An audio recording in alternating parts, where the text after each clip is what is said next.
बिस्मिल्लाहिर्रहमानिर्रहीम। हम लोग डिस्कस कर रहे थे प्रॉब्लम। लास्ट जो मैंने आपको वीडियो सेंड की है उसमें हम लोगों ने 3.5 तक किए थे। अभी 3.6 प्रॉब्लम जो है ना इसको भी हम लोग देखते हैं। चैप्टर नंबर 3 के प्रॉब्लम हम डिस्कस कर रहे हैं। एक्सरसाइज प्रॉब्लम्स 3 प्रॉब्लम बहुत इंटरेस्टिंग सा प्रॉब्लम है। A boy places a fire cracker of negligible mass in an empty can of 400 gram mass. हमारे पास ना इसमें एक जो है ना वो कह लें कि बच्चा है छोटा, और वो जो है ना एक एक्सपेरिमेंट सा कुछ जो है ना वो कर रहा है। उसने क्या किया कि एक ये जो गैलन जिसको हम बोलते हैं कैन, उसको लेके उसने जिसका मैस जो है ना वो गैलन का मैस है 40 ग्राम मैस है उसका। एक गैलन लेके उसमें उसने जो उसका जो है ना उस पर से ढक्कन उतार के उसमें एक फायर क्रैकर जो है ना वो उसने रख दिया। ये जो छोटे पटाखे होते हैं जिनको आग लगा के फेंके तो उसमें से जो है ना वो थोड़ी देर बाद आवाज आती है ब्लास्ट की। वो उसने कैन के अंदर एक छोटा जो है ना उसको आग लगा के पटाखा फेंक दिया, और फिर उसके ऊपर ना उसने 200 ग्राम का एक जो है ना वो आगे वुडन बॉक्स जो है ना वो लगा दिया। एक कॉक सा जो है ना कैन का जो माउथ था ना उसको उसने बंद किया वुडन ब्लॉक से। सही। तो जब वो कह लें कि फायर क्रैकर जो है जब वो उसमें ब्लास्ट हुआ, तो ब्लास्ट होने के बाद ये हुआ कि जो उसका कैन के मुंह पे जो उसने लगाया हुआ था कॉक सा लकड़ का, वो निकल के एक डायरेक्शन में चला जाएगा, और जो कैन है वो उसके अपोजिट डायरेक्शन में जो है ना वो मूव करने लगेगी। सही है। ये चीज थी, मैं दोबारा बता रहा हूँ कि एक बच्चे ने छोटे बच्चे ने क्या किया कि एक कैन लेके ना प्लास्टिक की एक कैन जिसमें आमतौर पे पानी वगैरह होता है, कैन लेके उसके अंदर जो है ना वो एक फायर क्रैकर जो है उसको आग लगा के फेंक दिया, और जल्दी से कैन के मुंह के ऊपर जो है ना वो एक लकड़ी का जो है एक कॉक सा जो है ना वो उसने वुडन ब्लॉक उसको बंद करने के लिए कैन को। तो जब जाहिर सी बात है जब उसके अंदर फायर क्रैकर जो है वो बस्ट होगा तो उसके अंदर जो है ना वो प्रेशर सा जनरेट होगा, जिसकी वजह से जो कैन का जो ढक्कन है ऊपर जो उसने लगाया था लकड़ी का, वो निकल के एक डायरेक्शन में जाएगा, तो कैन उसके अपोजिट डायरेक्शन में मूव जो है ना वो करना शुरू कर देगी। It explodes at the top of its path. If the block shoots out, block कह रहे हैं जिसका वजन है 200 ग्राम, ब्लॉक जो है वो इतनी स्पीड के साथ मूव करता है, तो कैन अपोजिट डायरेक्शन में कितनी स्पीड के साथ जो है ना वो मूव करेगी। सिंपल सी चीज है। इनिशियली दोनों चीजें रेस्ट में है, ठीक है। इनिशियली ब्लॉक भी जो है ना वो भी रेस्ट पे है और कैन भी रेस्ट पे है। कैन की वेलोसिटी को v1 कह दिया, और जो ब्लॉक है उसकी वेलोसिटी को v2 कह दिया उसने। सही। मैस ऑफ एम्प्टी कैन यहाँ पे आएगा, ये थोड़ा सा मिसप्रिंट है बुक पे। मैस ऑफ एम्प्टी कैन जो है ना वो हमारे पास था 40 ग्राम। 40 ग्राम को अगर ग्राम से हम लोगों ने किलोग्राम में जाना हो तो इसको 1000 पे डिवाइड करते हैं। 40 को जब 1000 पे डिवाइड किया तो ये हमारे पास किलोग्राम में कन्वर्ट हो गया। 0.04 किलोग्राम कैन का मैस है। इसी तरह से जो वुडन ब्लॉक हमने लगाया हुआ है उसके मैस को हमने m2 बोल दिया, और वो 200 ग्राम था। 200 ग्राम को जब 1000 पे डिवाइड करेंगे तो हमारे पास 0.2 किलोग्राम जो है उसका वजन मैस जो है ना वो बन जाएगा। ग्राम से किलोग्राम में जाने के लिए 1000 से डिवाइड करते हैं। एम्प्टी कैन का मैस है 0.04 किलोग्राम, और जो उसके ऊपर हमने ढक्कन लकड़ी का बना के लगाया है उसका मैस है 0.2 किलोग्राम। मैसेज हैं, इनिशियल वेलोसिटीज उनकी जीरो हैं। एक्सप्लोड होने के बाद हमें ब्लॉक की वेलोसिटी जो है ना वो बता दी गई, मतलब v2 प्राइम हम लोगों को बता दी गई है। v2 प्राइम जो है वो 3 मीटर पर सेकंड है। हम लोगों ने v1 प्राइम की वैल्यू कैलकुलेट करनी है by applying law of conservation of momentum. तो लगा लेते हैं। ये गिवन डाटा हम लोगों को मालूम है। Velocity of the wooden block मैंने कहा कि ये दी हुई है। वेलोसिटी ऑफ कैन हम लोगों ने फाइंड आउट करनी है, तो ये लगा लिया हम लोगों ने law of conservation of momentum. ठीक है, कंजर्वेशन ऑफ मोमेंटम हमने अप्लाई किया। तो ये वाली साइड जो है ये इनिशियल मोमेंटम, ये फाइनल मोमेंटम हम लोगों को जो है ना वो प्रोवाइड करेगी। इनिशियल मोमेंटम निकालने के लिए हमने m1 कैन का मैस और कैन की वेलोसिटी, कैन का मैस 0.04, वेलोसिटी 0, वुडन ब्लॉक का मैस 0.2 और वुडन ब्लॉक की वेलोसिटी 0, तो ये वाली साइड सारी की सारी 0 हो जाएगी, क्योंकि इनिशियली सिस्टम में दोनों चीजें जो है ना वो रेस्ट में होंगी। फिर ये वाली जो है फाइनल चीज 0.04 जो है ना कह लें कि कैन का मैस और कैन की वेलोसिटी फाइनल, वुडन ब्लॉक का मैस और वुडन ब्लॉक की फाइनल वेलोसिटी हमने वैल्यूज रख दी। कैन का मैस 0.04, कैन की वेलोसिटी v1 प्राइम हमने कैलकुलेट करनी है। वुडन ब्लॉक का मैस है 0.02 किलोग्राम और वुडन ब्लॉक की वेलोसिटी थी 3.0। याद रखे कि अगर वुडन ब्लॉक जो है वो इस डायरेक्शन में जाएगा तो कैन उसके अपोजिट डायरेक्शन में मूव करती है, क्योंकि दोनों चीजें अपोजिट डायरेक्शन में मूव करेंगी। इसलिए जो वुडन ब्लॉक की वेलोसिटी है ना v2 prime, look over here, इसके साथ हमें एक नेगेटिव सिंबल जो है ना वो लग गया। नेगेटिव सिंबल वुडन ब्लॉक की वेलोसिटी के साथ क्यों लगाया? इसलिए कि वो अपोजिट डायरेक्शन में ट्रैवल करेगा कैन की। ये वाला माइनस जो है इसको बाहर निकाल के ये वाली चीज यहाँ पे जो है ना वो ट्रांसफर होगी। अब इसको सॉल्व करना है जी, 0 is equal to this thing, तो दरमियान में माइनस है, किसी एक चीज को हम लोग जो है ना वो दूसरी साइड पे शिफ्ट कर लेंगे। तो ये v1 प्राइम वाली चीज हमने दूसरी साइड पे शिफ्ट की, इस माइनस की वजह से दोनों चीजें जो है ना वो पॉजिटिव ही रहेंगी। इसको इस तरह से लिख सकते हैं ना, माइनस 0 पॉइंट, सॉरी,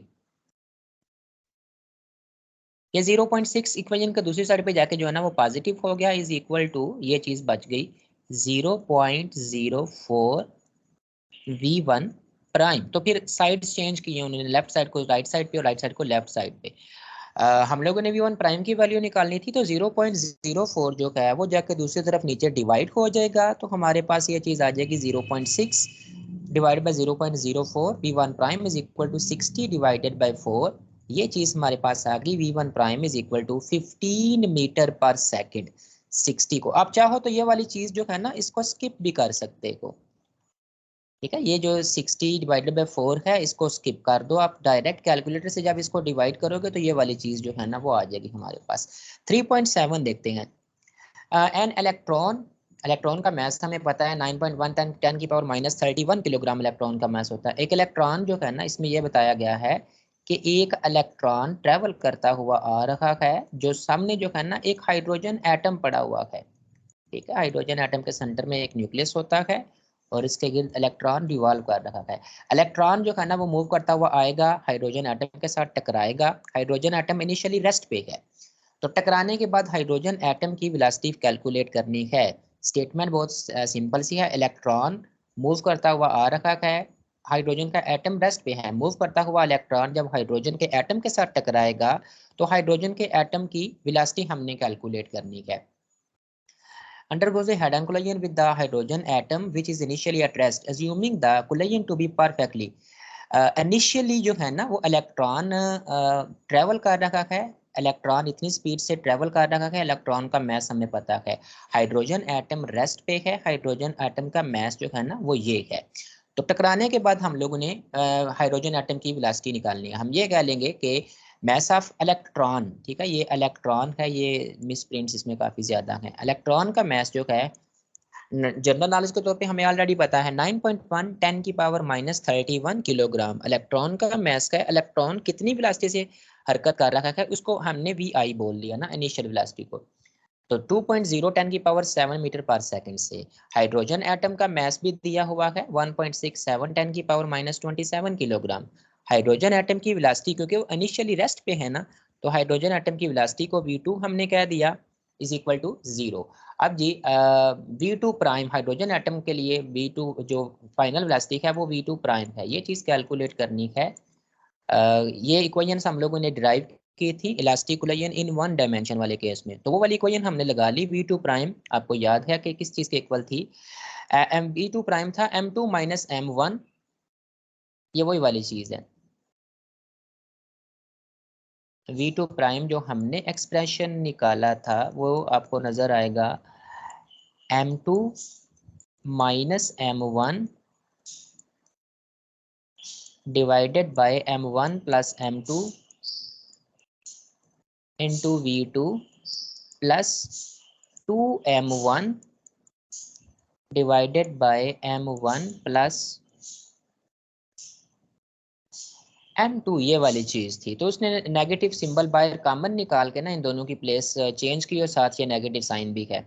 एनी हो, इसमें जब वैल्यूज रखेंगे क्योंकि v2 है ही 0, आपको पता है ना कि v2 की वैल्यू 0 है, हाइड्रोजन एटम इनिशियली रेस्ट पे है, तो पहला फैक्टर जो है ना ये हो ही जीरो जाएगा, क्योंकि v2 की वेलोसिटी जो है ना वो कीमत वैल्यू जीरो है। दूसरे फैक्टर में हमने वैल्यूज रख ली, टू m1 के इलेक्ट्रॉन का मैस m1 था, इसकी वैल्यू रख ली, डिवाइडेड बाय m1 इलेक्ट्रॉन का मैस प्लस हाइड्रोजन एटम का mass multiplied by velocity of the electron. इसको सॉल्व करते हैं जी। अब कैलकुलेटर की मदद से इसको सॉल्व करना है आपने। कैलकुलेटर की मदद से जब सॉल्व करने लगेंगे तो उसने क्या किया हुआ है, लुक ओवर द ट्रिक्स। नीचे ना उसने वेट जो है वो इक्वल किया है, दोनों की पावर्स जो है ना वो सेम की हैं। दोनों की पावर सेम हो तो इनको ऐड करने में जो है ना वो आसानी होती है, अदरवाइज जब आप ऐड करते हो तो कोई ना कोई मिस्टेक जो है ना वो हो जाती है। तो पावर सेम करने के लिए उसने जो है ना देखें, इसमें जो है ना वो जीरो ऐड करता गया। अगर पॉइंट को हम इस साइड पे जो है ना वो शिफ्ट करें तो पावर जो है वो ऐड होती चली जाती है। तो 0 पॉइंट इसको ना 9.1 10 की पावर -31 को लिख सकते हैं 0.0009 1 10 की पावर -27। इस तरह से करने से फायदा ये हुआ कि इसकी भी पावर -27, इसकी भी पावर -27। अब इजीली इनको ऐड करेंगे तो ये कॉमन आ गया 10 की पावर -27, इनको ऐड कर लिया। ऊपर जो है वो बस मल्टीप्लाई, इस फैक्टर को इसके साथ मल्टीप्लाई किया गया है जो आपको करना आता है। पावर्स जो हैं 10 की मल्टीप्लाई करें तो ये ऐड हो जाती हैं, -31 में 7 ऐड हो गया। एक स्टेप करने के बाद ये चीज़ बस मल्टीप्लाई और डिवीजन की है, एंड पे इसको अब आप लोग इजीली सॉल्व कर सकते हो। ये वाला आंसर जो है ना हमारे पास आ जाएगा। 3.8 जो है इसको देखते हैं। 3.8 में ये सारे कोलिजन सी डिस्कस हो रखे हैं। ए ट्रक जिसका वजन 2500 किलोग्राम है, वो 21 मीटर पर सेकंड की वेलोसिटी से मूव कर रहा था। Collides with stationary car, truck जिसका वजन इतना है, इतनी वेलोसिटी से हरकत करते हुए एक कार के साथ टकराता है। कार का वजन था 1000 kilogram. The truck and car move together after the impact. टकराव इतना सख्त था कि टकराने के बाद दोनों जो है ना वो आपस में स्टिक हो गए और एक साथ ही जो है ना वो मूव करने लगे। तो हम लोग उन्हें टकराने के बाद जो है ना कितनी वेलोसिटी से दोनों चीजें मूव कर रही हैं ये निकालना है। एक ट्रक जिसका वजन 2500 किलोग्राम था और वो 21 मीटर पर सेकंड की रफ्तार से हरकत कर रहा था। वो रास्ते में एक कार आई और उसके साथ टक्कर हुई। टकराने के बाद जो है ना वो दोनों चीजें स्टिक, मतलब जो है ना वो एक ही जो है ना जो एक्सीडेंट इतना शदीद था, टक्कर इतनी जो है ना वो कह लें कि टकराव इतना जोर से हुआ कि कार जो है ना वो उसके साथ जो है वो बस अटैच हो गई। तो अटैच होने के बाद जो है ना वो दोनों मूव करने लगे। हम लोगों ने ये करना है कि आफ्टर द कोलिजन दोनों किस वेलोसिटी से जो है ना वो मूव कर रखे हैं। Law of conservation of momentum apply कर देते हैं। ठीक है, गिवन मैस, ट्रक का मैस गिवन है, ट्रक की वेलोसिटी गिवन है, इनको हम लोगों ने 1 1 का नाम दे लिया और कोलिजन के बाद हम लोग प्राइम जो है ना वो प्राइम का नाम दे लेंगे।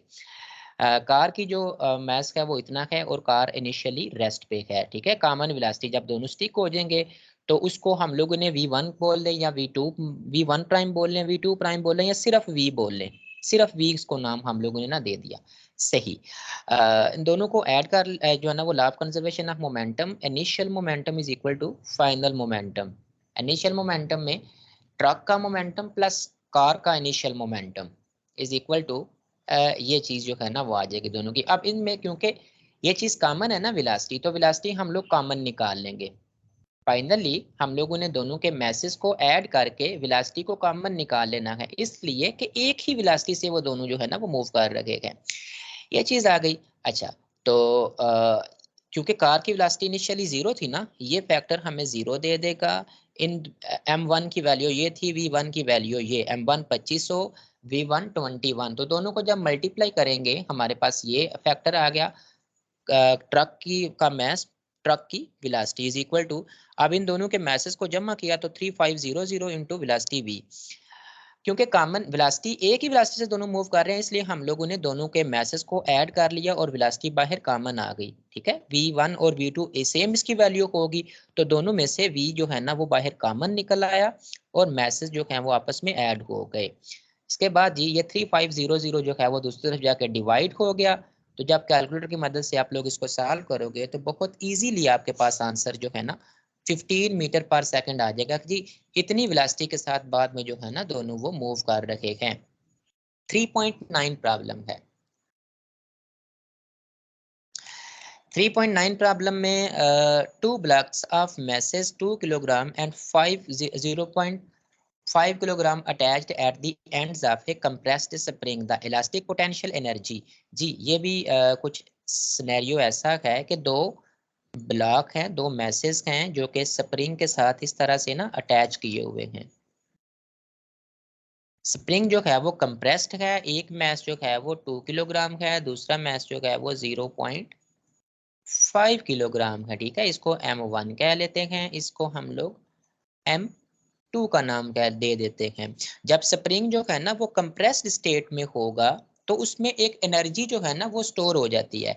स्प्रिंग में कितनी एनर्जी स्टोर है? स्प्रिंग में कह रहा है कि 10 जूल एनर्जी जो है ना, स्प्रिंग में 10 जूल एनर्जी जो है वो स्टोर हुई हुई है। करना इसमें क्या है, find the velocities of the block if the spring delivers its energy to the blocks when released। पहले दोनों चीजें रेस्ट पे हैं, जब इसको रिलीज करेंगे तो आपको पता है कि मैस M2 जो है वो इस डायरेक्शन में जाएगा, मैस M1 जो है वो इस डायरेक्शन में मूव करेगा। तो हमने ये निकालना है कि रिलीज करने के बाद बाल कितनी वेलोसिटीज के साथ जो है ना वो मूव करेंगे। दो बाल एक स्प्रिंग के साथ दो मैसेज अटैच हैं और स्प्रिंग जो है ना मैसेज के जरिए इसको हमने दबाया हुआ है, कंप्रेस्ड स्टेट में है। जब स्प्रिंग कंप्रेस्ड स्टेट में है तो उसके पास 10 जूल एनर्जी का, जब रिलीज करेंगे तो मैसेज जो है ना, स्प्रिंग जो अपनी एनर्जी है वो मैसेज को देगा और मैसेज मूव करेंगे। हमने करना ये है कि रिलीज करने के बाद M1 और M2 का जो मैस है ना, इनकी वैल्यूज को कैलकुलेट करना है कि V1 की वैल्यू कितनी है और V1 प्राइम कितनी है और V2 प्राइम कितनी है। डाटा लिख लेते हैं जी। M1 पहले ब्लॉक का मैस 2 किलोग्राम है, दूसरे ब्लॉक का मैस जो है ना वो 0.5 किलोग्राम है। इनिशियली स्टार्ट में M1 भी जो है ना वो भी रेस्ट पे है, M2 भी, तो इनकी वेलोसिटीज को हम लोगों ने जीरो कर लिया। ये जो इलास्टिक पोटेंशियल एनर्जी है इसकी वैल्यू 10 जूल है, उन्होंने सिर्फ जूल लिख दिया। फाइनल वेलोसिटीज निकालनी है, चाहे V1 V2 प्राइम का नाम दे दें या V1 और V2 का नाम दे दें। दोनों लॉज इसमें लगाएंगे, पहले law of conservation of momentum और फिर law of conservation of energy भी लगेगा। पहले law of conservation of momentum apply किया गया, तो law of conservation of momentum जो है ना वो हमने अप्लाई किया। First law of conservation of momentum जो है, initial momentum is equal to final momentum. Initial momentum तो जीरो निकलेगा क्योंकि स्टार्ट में दोनों जो है ना वो रेस्ट में है। ठीक है, M1 U1 जो इनिशियल वेलोसिटी उसने U का नाम दिया हुआ है, प्लस M2 इंटू U2। क्योंकि वेलोसिटीज ही जीरो है ना, इनिशियल वेलोसिटीज ही जीरो हैं, तो ये वाली साइड टोटल हमारे पास जीरो आ जाएगी। और फाइनली हम देख लेते हैं, M1 की वैल्यू लगा दी, V1 का नहीं पता हमें, plus M2 into minus V2। हाँ, सबको पता है कि V2 के साथ नेगेटिव साइन क्यों आई है, इसलिए कि दोनों मासेस जो हैं वो अपोजिट डायरेक्शन में मूव करेंगे। अगर M1 जो है वो लेफ्ट जाएगा तो M2 जो है वो राइट की तरफ, तो अपोजिट डायरेक्शन के लिए V2 के साथ ना एक नेगेटिव साइन लग गई। सही हो गया। हमने M1 और M2 की वैल्यू का पता था, वो इस इक्वेशन में लगा दी। M2 की वैल्यू 2 थी, M1 की वैल्यू 0.5 थी। चलें, ये V2 जो है यहाँ पे नेगेटिव है ना, तो इसको इक्वेशन के लेफ्ट साइड पे ले जाए, दूसरी साइड पे ये जाके ये वाली टर्म जो है ना, ये वाली टर्म इस साइड पे आके पॉजिटिव हो गई। तो ये बन गया 0.5 multiplied by V2 is equal to 2V1। यहाँ से ना हमारे पास V2 की वैल्यू निकालने एक हमारे पास आ जाएगी इन टर्म्स ऑफ V1। तो V2 की वैल्यू निकालने के लिए क्या किया, V2 is equal to 2 divided by 0.5। ये 0.5 है, नीचे पर दूसरी साइड पे जाके 2 से डिवाइड हो जाएगा ना इस साइड से, V1। तो 2 को 0.5 से डिवाइड करें ना तो 4 आ जाता है। एक हमारे पास इक्वेशन बन गई, V2 is equal to 4V1। ले अब हम लोग ना law of conservation of energy लगाते हैं, जो कि क्या होगा कि पोटेंशियल एनर्जी जो है वो टोटल काइनेटिक एनर्जी के इक्वल होगी। ठीक है, पोटेंशियल एनर्जी हमें बता दी गई है और काइनेटिक एनर्जी के हम लोग फार्मूलाज लगा लेते हैं। Potential energy is equal to total kinetic energy यहाँ पे कर रहे हैं। पोटेंशियल एनर्जी की वैल्यू थी 10 जूल, तो टोटल काइनेटिक एनर्जी निकालने के लिए दोनों मैसेज की बाद में जो वेलोसिटीज है उनको यूज करेंगे ना, रिलीज करने के बाद काइनेटिक एनर्जी आएगी। हाँ, पहले मैथ के लिए था हाफ M1 V1 का square plus half M2 V2 का स्केयर। यहाँ पे भी एक फैक्टर जो है ना वो हाफ का है, जो कि मिस प्रिंट हो गया हुआ है। एक तो मिस प्रिंट्स बहुत है इस बुक में। ठीक है, ये जो फर्स्ट टर्म है इस टर्म के साथ भी 1/2 का फैक्टर मौजूद है, लेकिन वो मिसप्रिंट पहले स्टेप में मिसप्रिंट हुआ, यहाँ पे वो लिखा गया है। ओके, हाफ m1v1 का स्क्वायर प्लस हाफ m2v2 का स्क्वायर, ये वाली चीज थी। मेरे ख्याल में यहाँ पे उसने ना थोड़ा सा ये ठीक करके लिख दिया है।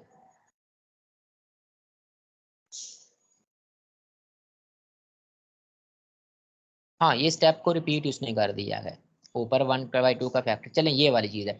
वैल्यूज रख देते हैं जी। 1/2 m1 की वैल्यू हमें पता है,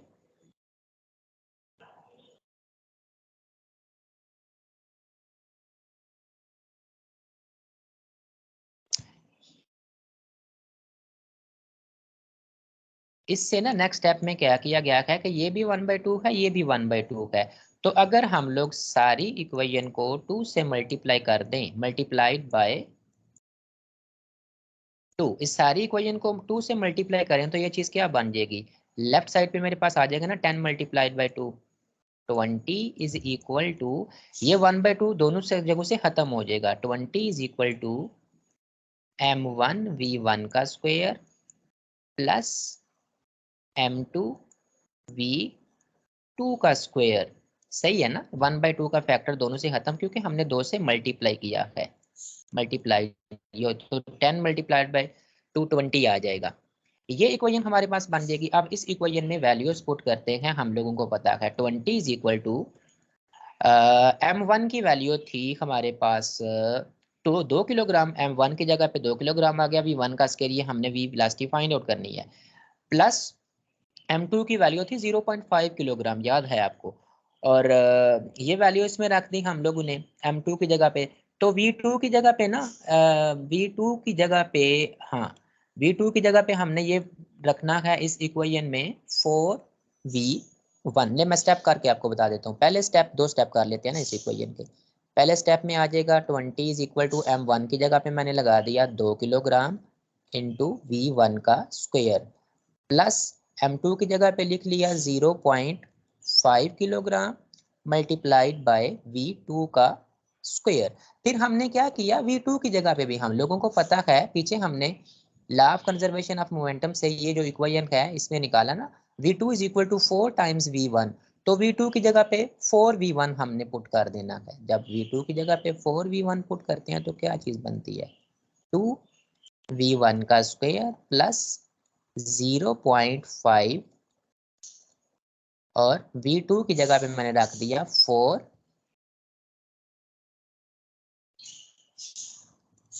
v2 की जगह पे रख दिया 4v1 और इस चीज का स्क्वायर।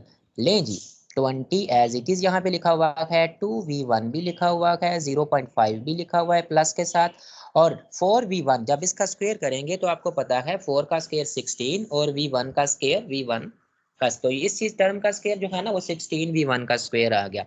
सॉल्व कर लेते हैं फर्दर इसको। 20v1, ये 0.5 है ना, 16 को 0.5 से मल्टीप्लाई करें तो 8 आ जाता है। चेक कर लें कैलकुलेटर से बेशक। 16 मल्टीप्लाइड बाय 0.5, ये 8 आ जाएगा। 20 इज इक्वल टू 2v1 का स्क्वायर प्लस 8v1 का स्क्वायर, ये वाली चीज। अब इन दोनों को ऐड कर लें, 2v1 का स्क्वायर प्लस 8v1 का स्क्वायर, ये दोनों को ऐड करेंगे ना तो ये 10, 2v1 का स्क्वायर प्लस 8v1 का स्क्वायर, 10v1 का स्क्वायर इज इक्वल टू 20, ये चीज आ जाएगी। तो फिर कटिंग कर लेना, 20 दोनों तरफ 10 से डिवाइड करें तो ये चीज बन जाएगी, मुझे याद, आपको पता भी होगा कि 10 से डिवाइड करने के बाद इसको लिख सकते हैं v1 का स्क्वायर इज इक्वल टू 2, 10 10 के साथ खत्म हो जाएगा और 20 डिवाइडेड बाय 10 2 आ जाएगा। v1 का स्क्वायर इज इक्वल टू 2, दोनों तरफ अंडर रूट ले लिया तो ये हमारे पास बन गया v1 is equal to under root 2 या 1.4 मीटर पर सेकंड का स्क्वायर। v1 की वैल्यू अभी तक कैलकुलेट की है। v2 की वैल्यू कैलकुलेट करने के लिए अगेन हम ये इक्वेशन यूज करेंगे कि v2 is equal to 4v1, जो पहले हमने इक्वेशन निकाली थी ना, ये वाला फार्मूला यूज करेंगे v2 को निकालने के लिए। v2 is equal to 4v1 is equal to 4 times v1 की वैल्यू है 1.4, अभी हमने कैलकुलेट की है।